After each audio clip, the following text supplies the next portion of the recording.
I'm Al McFarlane. Welcome to the conversation with Al McFarlane. I'm glad to be here and glad to have you along as well. Today's program, Monday, the 20th, I believe, is one in a series that we'll be doing focusing on politics, civic engagement. We're moving to a critical place nationally, and that place has always been critical locally. Today's program features two of the shining lights, two phenomenal stories of leadership, of political engagement, of political courage, and of victory here in Minneapolis, St. Paul. And I'll talk about more of that in a minute. But before I do, I want to invite those of you who are joining us from any of the social media platforms.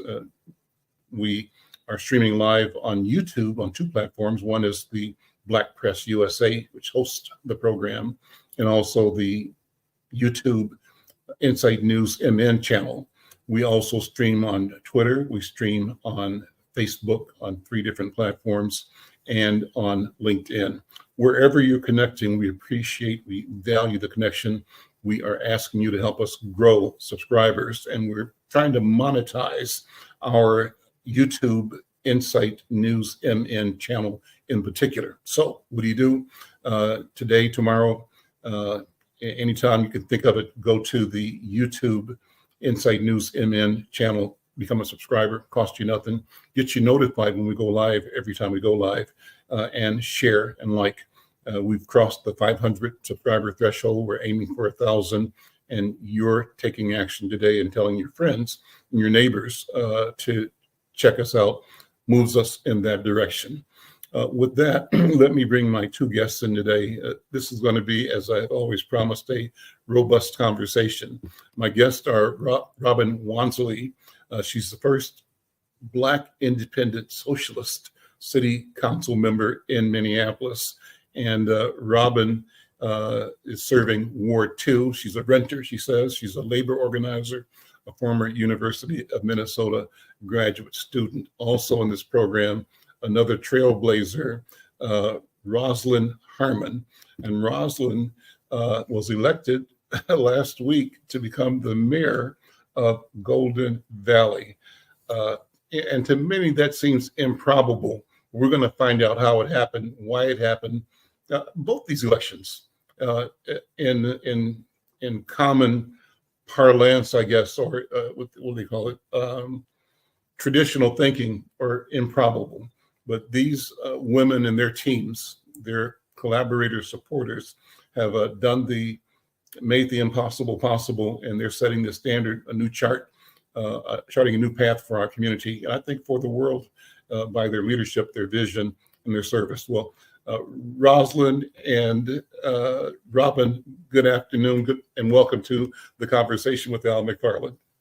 Thank you. It's such a pleasure and honor to be here. Well, I go back with both of you guys for a long time, and so I'm smiling extra because I know you, and I've respected you and the relationships we've had over years, and so pleased to be witness to your continued development and evolution into the leadership roles that you play. Let me ask you both to sort of introduce yourselves as you would to somebody new, to get a sense of what you do and why you do. I'll start with you, Madam Mayor-elect Robin Rosalyn Harmon. Roslyn, right? Yeah. Tongue-tied.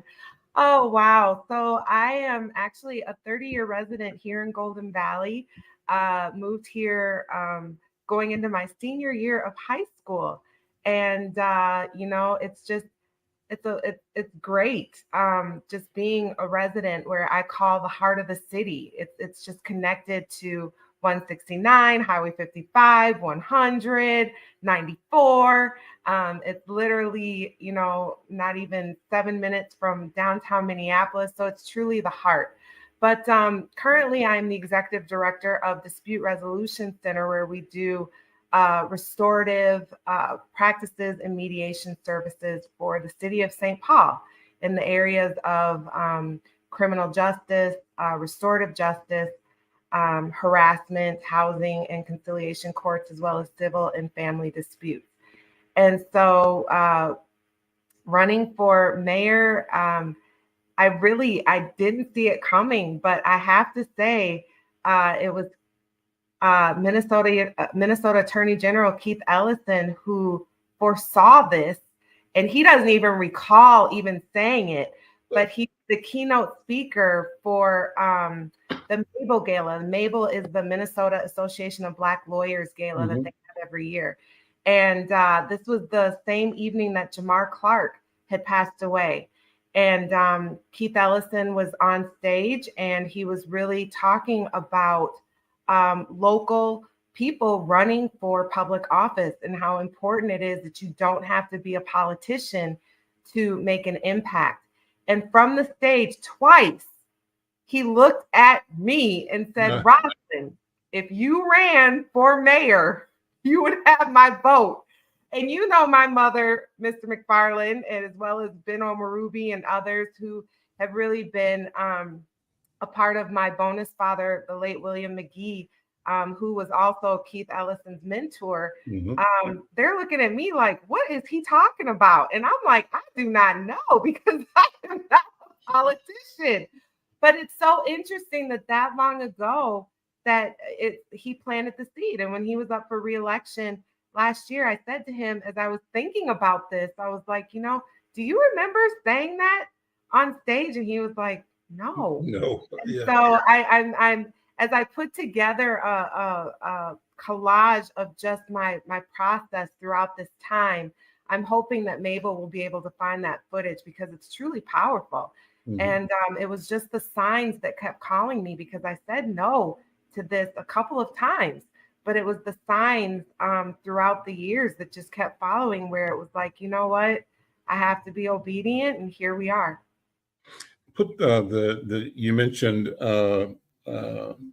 the death of I just am blanking now, but you mentioned Jamar Clark. Put that in context. What was the event there, and why it's so important is what's happened since that time. Oh, geez. So yeah, right after that gala, he was right there on Penn and Plymouth. On Plymouth Avenue, just before Penn.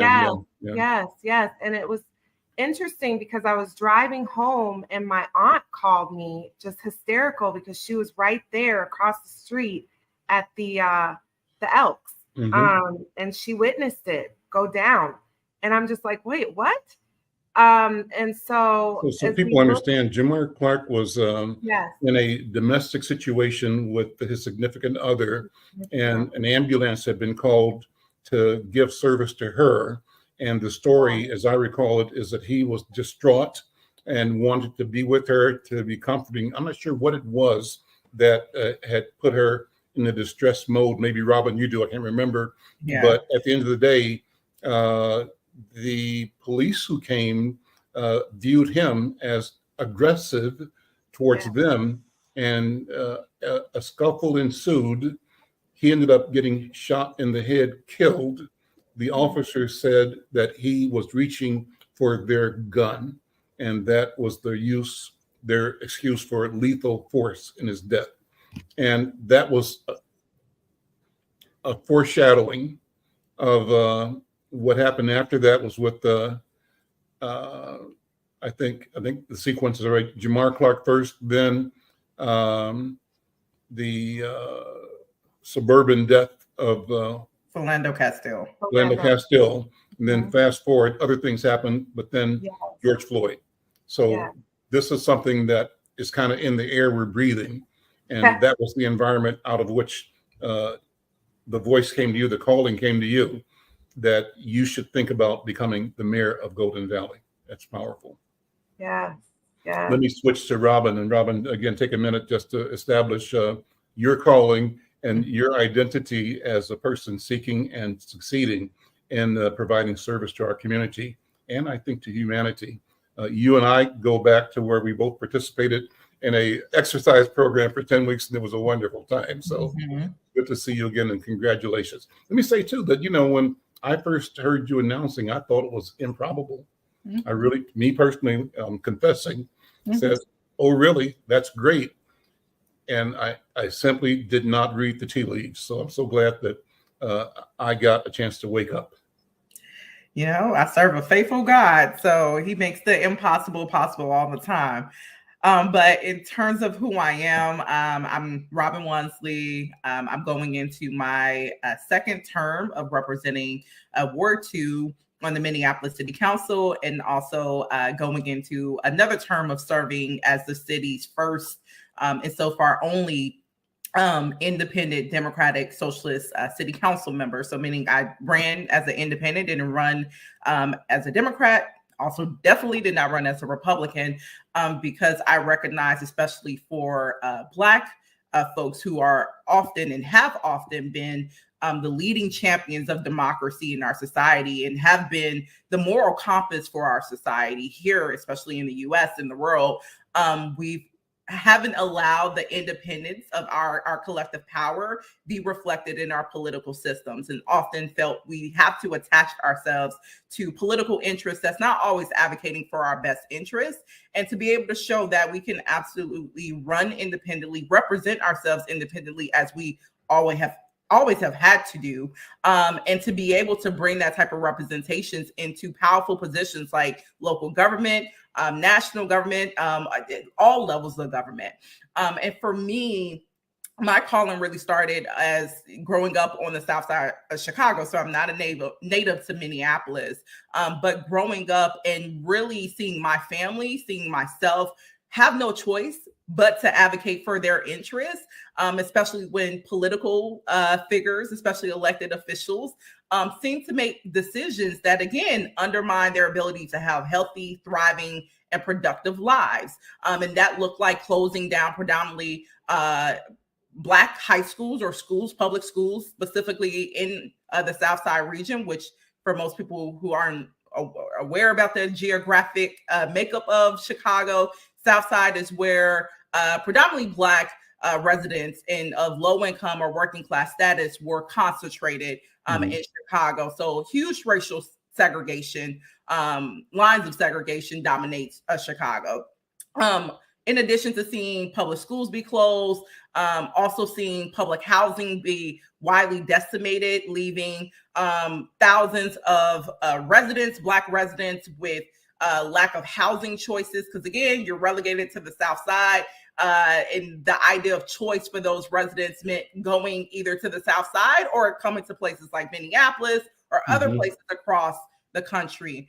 That means relegating low-wage jobs to the South Side of Chicago, eliminating public infrastructures like parks and things of that nature. So growing up in that environment and seeing, why is this only particular to this region? And then I'll travel downtown that's predominantly white, downtown Chicago. Looks like something out of a Jetsons, episode. It's nice, it's clean, it's shiny, everyone's happy. Seems like they got all the things that they need. And being like, that doesn't reconcile. Like something does. Why do they have all the nice things and we don't? So for me and for my family, operating under those conditions mean you had to advocate for yourself. And I've grown up also as a millennial, where we've had a number of social movements come forward to advocate for the collective interests of Black people and responding to those conditions around public education. I would say similar to Mayor-elect Harmon. For me, it's been public safety, and specifically the repeated killings of Black folks by police in our country. So for me, the movement was Black Lives Matter and responding to Trayvon Martin being killed by a vigilante, white supremacist vigilante. And then, of course, just go down the line, Mike Brown. And I mean, we only spoke about 3 names in Minneapolis or Minnesota, but there's been dozens who have not received justice traditionally. So for me, I also got my gateway into politics here in Minneapolis during the Justice for Jamar organizing in the wake of him being killed by Minneapolis police. That was a really major moment in the Black Lives Matter movement in Minneapolis, and really taking on the system of policing and over policing in our communities that leads to the loss of Black lives in our communities. And also, while I was active in those struggles, I became involved in workers' rights struggles, because as we know, predominantly Black communities are not only over-policed, but they're underserved and under-resourced. And again, that looks like having quality livable wage jobs. So I became active in the Fight for 15 campaign simultaneously while organizing with our Black Lives Matter residents. You got muted. Unmute. Oh, there you go. Yeah. But basically got involved in the Fight for 15 while advocating with our Black Lives Matter against police violence. Those efforts eventually led to Minneapolis passing a $15 minimum wage. Mm-hmm. Subsequently, St. Paul followed, and making St. Paul and Minneapolis be the first Midwestern cities to actually take on poverty wages. And from there, I've stayed with workers' rights and Black Lives Matter struggles around policing, around labor rights. And for me, my calling became solidified when George Floyd was murdered in May 2020, of now being part of our political advocacy network in Minneapolis and seeing politicians literally turn an eye to what is now known and officially documented per the Minnesota Department of Human Rights investigative report, turning an eye away from a violent racist police department that wreaked a lot of hell on predominantly Black, Brown, and Indigenous communities in our city. And without any recourse, without any systems of accountability in place, and without investing in the things that actually keeps our community safe. Being tired of that type of complacent leadership, it felt very clear that we were in a moment of transformative change. We needed leaders coming into our political systems that were going to work with our communities to advocate for that transformative change unapologetically and consistently. And that's what I've had the opportunity and privilege to do for the past 2 years, and what I'm absolutely excited to continue building on, and hopefully uplifting the conditions that our, Black and Brown and working class people have to live under in Minneapolis. I'm really excited to continue uplifting those conditions going into this next term. Let me ask you both to reflect on the sea change in the political landscape that you are a part of, particularly the number of people of color, Blacks and other people of color, who are in the legislature, brand new. For the longest time, we reported about Keith being in the House of Representatives, about Jeff and Bobby Joe moving to the Senate, being the dynamic duo, the two Black people in the Minnesota Senate. And now we've got a number of Black and Brown people in the Senate and in the House of Representatives. And now we have Bobby Joe Champion as the president of the Minnesota Senate. Significant. In addition, along with you, Roslyn, we've elected a new mayor, Nadia Muhammad, to a sister suburban community, St. Louis Park. Talk about that if you would. But also we have 2 Black mayors in the Brooklyns, Brooklyn Center and Brooklyn Park. We have had other mayors, I think, and maybe Eden Prairie, I'm not sure. But a lot has happened. And what does that reflect? Is it demographics driven? Is it ideology driven? Is it awareness driven? Or a combination of all? Roslyn, you first. It's interesting that you say that, because Golden Valley, we're 80% white and 20% people of color. And when I met with Nadia to hear that she was running for St. Louis Park, and she told me she didn't have any contenders at the time. And I was like, 0? And she was like, no. So it was really like the last day of filing, someone stepped up to run. But it's incredible, because I think right now people want change, but people also want compassion, humanity, and transparency. And I believe that she and I both have that. I think for the city of Golden Valley, this is huge, because I won by 26 votes. So it was so close. And so that just really comes to show how every vote matters up until the very end. I just remember the night before, I was going to the Holiday gas station, and this young brother was like, how's your day going? And I'm like, brother, I'm tired. And he was like, oh, hard day at work. And I said, I've been canvassing. I'm running for mayor. He was like, oh, you're in my apartment. And I'm like, where do you live? He was like, hello, apartments. And I'm like, well, you got to vote. And he was like, well, I am now. And I'm like, no, brother, I'm serious. You have to vote. And so he was probably one of those 26 because it was literally the day before. So he and his girlfriend. So it's incredible because I think, and not to change the subject, but as Robin was talking about just being an independent, for me, I have to keep it real. I have always identified as a Democrat, but our local DFL did not support my run at all. And it was very ugly, and they could have supported all candidates, but it was very clear who they wanted to support. But it was very unfortunate and very, for me, disappointing because we were all great candidates. And so I really had to run almost like an independent. I had to do it by myself. I had the support and endorsements that a lot of platforms, they were like, you have the most endorsements that we've seen, right? And they were all DFL.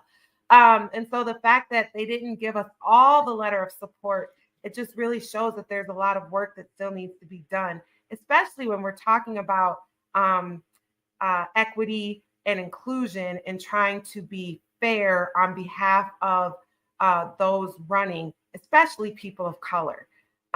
So for me, I have to speak up about that. Mm-hmm. I have to speak up about that. And I know for Nadia, there's been, we were on a platform, and Robin, you were there, where we were able to really speak about the truths of being women of color in predominantly white spaces running. And what does that look like in terms of the challenges and the obstacles and the games, right? That political agendas will put forth. But I think with all of us right now, we're saying it's our time. But not only is it our time, but we really want to create a new vision and a new model of how the political agenda can be without all of that other icky stuff. And so I believe that we're the change for that, to say, hey, let's do this where it's equitable, it's fair, and where we're doing this with some integrity and professionalism. For context, this is before you maybe were born, Roslyn, certainly before you came to Minnesota. Golden Valley had a very nasty reputation for Black people. Police in Golden Valley were known to stop and harass Black motorists. And everybody in the Black neighborhood knew that if you're driving over 55, the minute you hit the city line, and I mean, in a casual conversation, someone would say, we're in Golden Valley now, you got to be careful. And so to have that kind of need to speak to the threat of harassment amounts to terror in a certain kind of way, a formal, official suppression that our people experience. And that also, I think, applied to the experiences of our community in Brooklyn Center and in Brooklyn Park and in the Roseville or the place where Philando was killed north of St. Paul. And so there's been this old guard mentality that even though it's not spoken, we know that our mission is suppression, is to preserve the right to the benefits of what we call democracy to our people, and to view you people, meaning me and you, as the barbarians at the gate, right? And their job, unspoken, unwritten, maybe spoken between them, but not to us, is keeping us out. But the impact we see, it's been clear and it's been historic, where the suppression of opportunity and the attempt to deny our rights and our opportunity and our health and well-being witness all the disparities we here in Minnesota experience. Robin, what do you think? Same question. The landscape, how's it changed as you see it? And we'll talk more about what it's going to be in the future and what it means.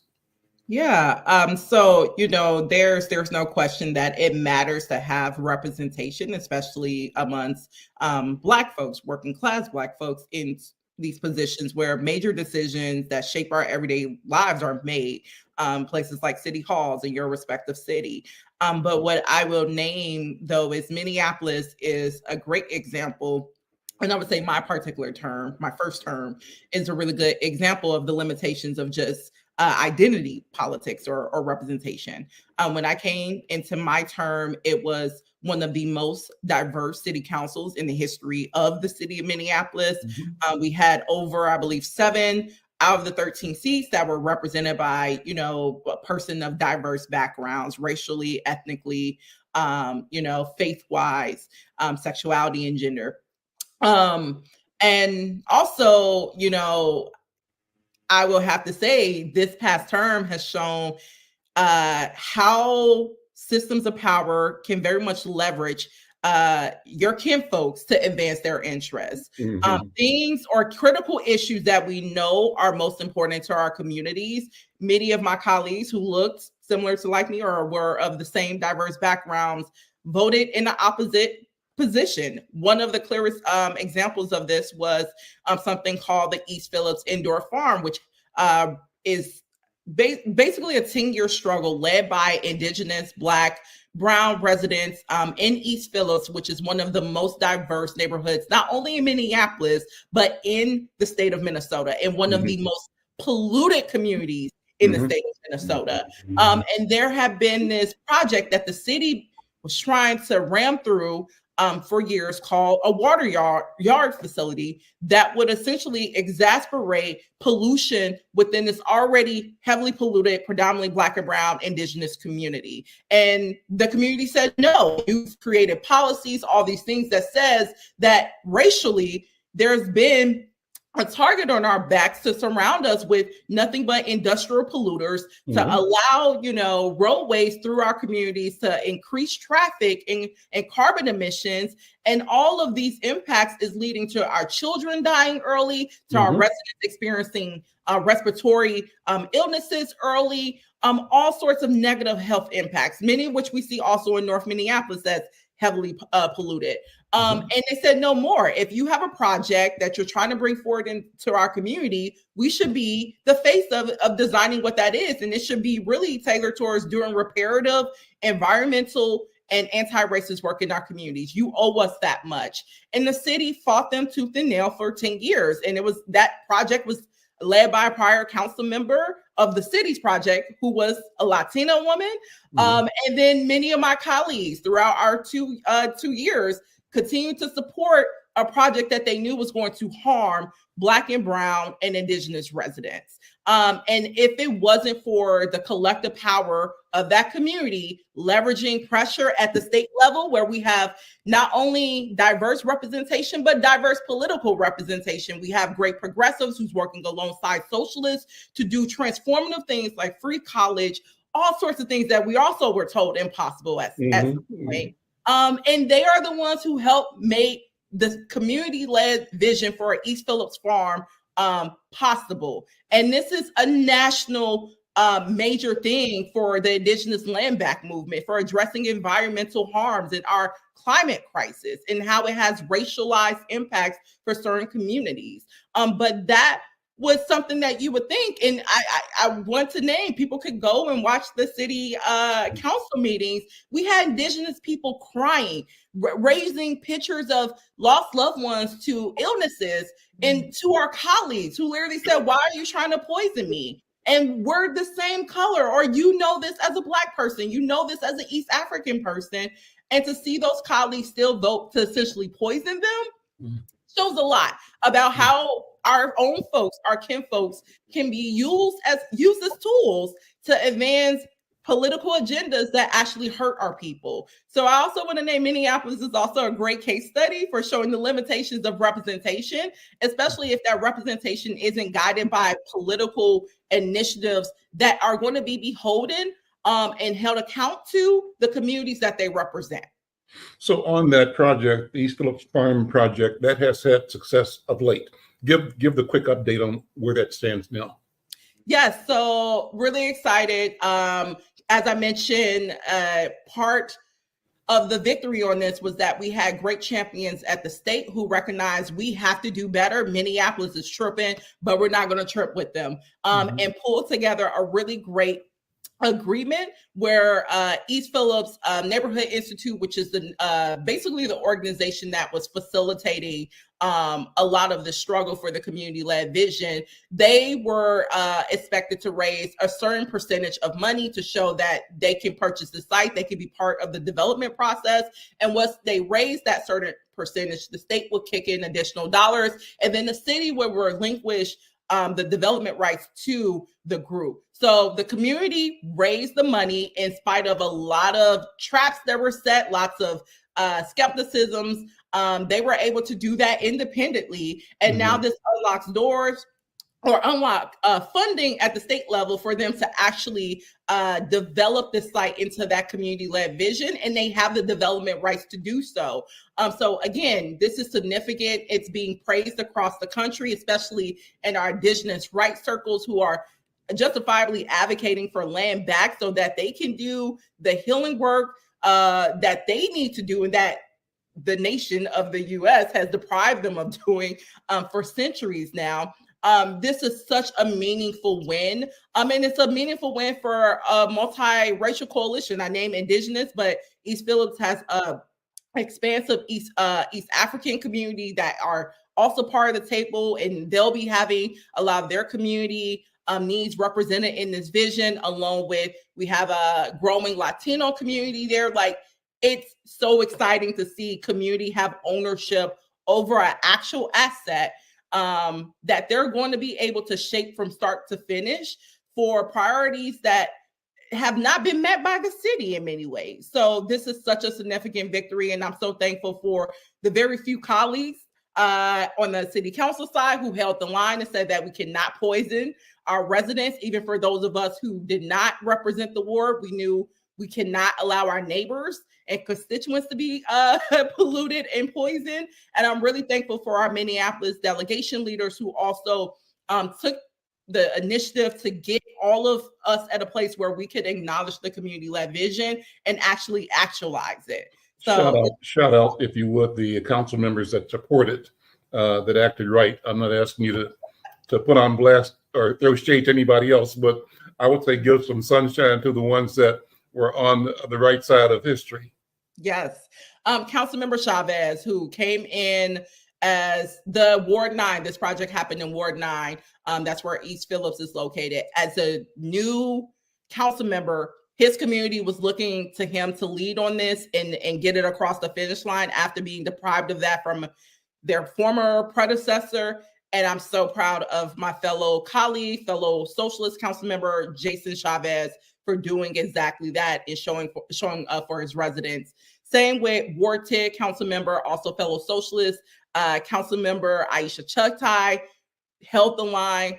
North Side, Jeremiah Ellison, council member Jeremiah Ellison, also someone that showed he was not always in favor of the project, eventually transitioned over after meeting with the community and seeing what the community was advocating for, changed his position. Ward 1 council member Elliot Payne held the line, stood for community the entire time. Also, council member Jamal Osmond, again, another council member who had prior was not in support of the project, but continued to engage the residents and be engaged by the residents to the point where he eventually switched his position and decided to be on the right side. So I'm so thankful of those colleagues. And then there's too many to name on the state side, but I have to give a special shout out to another first term state rep, Samantha Sister Mura, who represents our district. She was the leading force alongside Representative Aisha Gomez to really get the state bought in. Also, Northside Representative Fuli, like our Minneapolis delegation showed up and showed out to make this project happen too. What's exciting to me is this Twin Cities delegation in the state legislature. I've interviewed several of the fairly newly elected leaders, and what they are saying without apology is that we want to move the money. we're moving the money from where it used to go without question to where it needs to go, because we know that our communities have been, kicked to the curb. We've been an afterthought, and the state's business has been the business as usual that kept us as usual in a position of powerlessness and lack of access to the tools, the resources, and the solutions that ultimately come from us. So I think this team that we have at the legislature is reflecting a learning and a confidence of how to use the power of the legislature and the power of the budget to redirect the money into innovation and into solutions that originate from within our lived experiences, that validate our right to be at the table and to be at our table to solve our problems, and to call on the public treasury to support us as we are the owners of the treasury as well. Sound right? Roslyn, so, talk about vision now, and I want you both to talk about housing in particular. One of the challenges, Robin, is housing crises, homelessness, and affordable housing. And from the other side, the philosophy that says if you build, for rich people, that poor people will eventually get a chance to live somewhere that the rich people move from, the trickle down. And then part of the strategies have been, as you said, in Chicago, where you simply move people around, and where they got moved to, in part, was Golden Valley and Brooklyn Center and Brooklyn Park. So what impact is that? How do we address the challenge of providing opportunity in housing where people are right now, not limiting their right to move if they choose to, but not forcing them to move, recognizing that they have a right to be and live and work and prosper where they are? Robin, what are you thinking? And Roslyn, what's the impact of communities like Golden Valley that, for all intents and purposes, are known as rich communities? Well, Golden Valley has several pockets of rich communities. Our low income, it's very few. And there is one community, and I think that was also part of my 26th vote, because I went and hit that up, and I know that my opponent did not. And that's the Dover Hill community. And for Golden Valley, out of the 23,000 residents that we have, we only have 47 vouchers that we give for subsidized housing. So, yeah. So we're working really hard to bring in affordable homes, but for us, what does that mean? So we have apartment buildings everywhere. We're about to put up a 300 unit off of 55 over by Wells Fargo there, where 40 units will be affordable. But affordable for Golden Valley is really based on that AMI, which is not what our communities would consider to be affordable. And so as we look at low income, we've had some low income housing, and we turned that around real quick, because our police were getting calls nearly daily. And so they gentrified that community right off of Douglas and raised the rent on those. And, so it's very interesting, because there is supposed to be some lower income in a very wealthy community in Golden Valley. And residents are very concerned about what that will look like by putting that in an area where the homes are almost close to the $1 million range. So, we're also talking about, when we put up our Habitat for Humanity homes, right? There's been a lot of concern about, well, why are we putting these homes by railroads or very busy areas?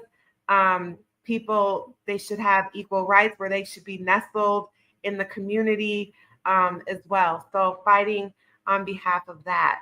But what I will now have to advocate on behalf of are just tenant rights. We have a building here in Golden Valley that has been a project for the last 10 to 13 years. It's the biggest complex here in Golden Valley with 375 units. None are affordable, but it's not finished. And so for us, 100 of us are living on one side, but the other side is not done. We have no amenities, but yet our rent went up almost 8%. And I said, I am not going to pay that if we have no amenities, nothing. So then they lowered it to 5%. And I still said, I am not, right? And so it's these type of things where, this building has been up for quite some time, and there's some serious issues going on, to include mold. And so when our city council approved this building, as well as 2 other luxury apartments here in Golden Valley, there were no conditions put in place. So now, because of, this whole unit, still bringing in people, but not on one side, but bringing in people to fulfill these 100 units on the other side, and not being transparent. For me now, living here and being a tenant, I have to advocate on behalf of these rights, because I'm dealing with this personally. So, in Golden Valley, there's a lot of work that we have to do. We are dealing with fiscal disparities where we are considered a loser. And so that also makes it challenging for us to find, space. But where our council really dropped the ball was right there where our old Optum Health facility used to be. And if you drive down Highway 55 in Douglas, it is just this huge, monstrous industrial building, which will be office space. But we have enough empty office spaces here in Golden Valley. And that should have been a complex of townhomes, one level senior, and so, our council took the very first offer that came to us, and we weren't progressive enough to go out to find developers to come and take on that space. That's just a huge space that would have been great for more restaurants, because as you know, Golden Valley, we really don't have a downtown. And so these are the things that we're dealing with. But by me being endorsed by the Minnesota area realtors, we are really advocating on behalf of more affordable and attainable housing here in Golden Valley, and not so much apartments, because we have a lot of apartments. But when we say that we have so many affordable units within them, what does that really mean? And we really need to make sure that we are doing this fairly across the board, so all people of life stages, all people throughout life stages, regardless of their socioeconomics, can live here and sustain living here as well. So that's very important for me. Robin, what are your thoughts? And when you also pivot to your work on public safety and police work and what the attitudes are. And Roslyn, you've got challenges in that area as well. So I want to wrap the conversation up talking about public safety, justice, and policing. Robin, go ahead. Yeah. So yes, Minneapolis is absolutely dealing with a housing crisis that it has ignored for quite some time. One or a key priority that I'm super excited to advance in this next term is something that I call a blueprint to house Minneapolis, and it has a couple of pillars or components of that blueprint that I think is going to help us come up with some solutions to really dive into this crisis. One being, as Mayor-elect Harmon highlighted, we have to strengthen and expand renter protections. Minneapolis is over 50% renters, and there's a large percentage of those renters living in cost burden housing, meaning 30% of their income is going towards rents alone. So we understand that renting in Minneapolis is becoming more and more costly, and that's leading to displacement. So we have to really address renter protections that's going to address that costliness and also keep people housed, especially in our rental units. There's two key policies that I know this progressive council or majority new council is going to have to take on next year, one of which is around rent control. Because as Mayor Harmon highlighted, we know, especially when it comes to Black and Brown in indigenous residents or in some of our more underfunded communities, that's where we're seeing newer developments and even existing landlords, fine, your slum landlords, do arbitrary increases on rents that also leads to people being priced out of their neighborhoods and their communities. So I've been a lone champion for 3%, no vacancy decontrol or price gouging, no price gouging, and no weakened form of rent control. We really need to be looking at how we're capping rent increases. Second is right now, again, under one of our policies called 2040 that is currently on pause legally, we authorize thousands of units to be built of rental housing. And what we're now seeing is at minimum 5,000 of those units are not activated. Developers or property owners are sitting on vacant units that we know needs to be activated in order to house people who are facing housing insecurity. So one policy that I just even noticed yesterday is to increase vacancy fees on unoccupied units for rental properties, but also commercial spaces, because we see that a lot. Even in my ward, we know this places like North Minneapolis, where we have tons of commercial spaces that's just been sitting empty for years. And we know many of those owners are absentee. They're just waiting to sell those properties and land to the highest bidder. And, you know, the development that they might concede to might not actually align with the needs of the communities that, you know, they're looking to sell or bring into those communities. So those are two key policies. Another pillar is investing in public housing. Right now, our public housing authority has a 7,000 person wait list. It's one of the most affordable housing. When Mayor-elect Harmon mentioned that average medium income or AMI, right now it's very clear we need 30% AMI. Basing people's average incomes on the metro suburbs gives a false sense of how much people actually have in their pockets to then pay for things like rent. 30% means we're looking at the 40,000 annual folks, or below that, people who don't have extra discretionary income to just pay their landlord all their full check. So we absolutely need to be protecting and expanding our public housing portfolio. That's something that I was really excited to work on my first term, especially with state leaders like Representative Esther Abaje, and also the Board of Estimates and Taxation President Samantha Priest-Stinson. Through collaborating with them, we were able to increase public housing funding in Minneapolis alone from $1 million each year to 10. So that shows what we're able to do. Actually have political leaders willing to invest.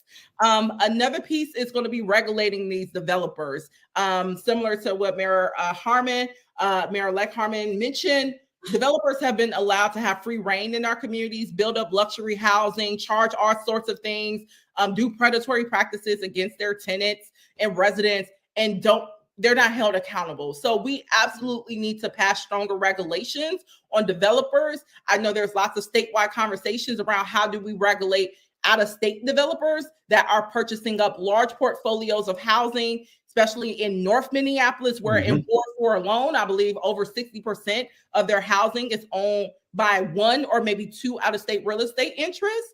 That's also expanding in the metro suburbs. We need to curve that all the way. And then lastly, we absolutely have to show up better for our unhoused neighbors and have to develop a humane encampment response. But that's also going to be paired with making significant investments into emergency and permanent housing. So we're getting people into stable housing while they're going through recovery, while they're trying to, get back on their feet with a new job. You can't do any of those things if you don't know where you're sleeping night to night. So we absolutely have to do better and create some more policies and funding to make sure that we're allowing more permanent and immediate housing structures to come into play when we're dealing with our unsheltered residents. So those are kind of the key components that my office is going to be leading on and advocating on as we're trying to lead this blueprint for making sure everyone has housing in Minneapolis, regardless of your economic background or where you live. Where you live should not dictate the quality of housing that you get to have access to. So those are kind of the key things that I'm going to be working on in the next term. pivot to the police question, you as a progressive have been at the forefront of helping and asking our society and our city to reimagine health, reimagine policing or justice or the legal system. Talk about that, and where do we stand with that as you see it right now? Because it's a major debate and it's not over yet. It is not over. Basically, the position for me, or what I've been a staunch supporter of, is public safety that goes beyond policing. We know public safety, when you're talking about doing it effectively, cannot start or end with an armed officer coming up or showing up. There's a multitude of ways we can be investing in other modes of public safety services that are actually responsive to the needs of our residents. So we've had, for my first term, a long debate around what does it look like to actually build infrastructure that supports that direction. Has it been easy conversations? Absolutely not. But some of the fruits of those hard conversations and a lot of organizing that our residents have led, some of the fruits have produced something or a new Office of Community Safety at the city, where we have created a new office that has fire, the police, neighborhood safety, that's leading our unarmed safety services, and a few other public safety departments as well.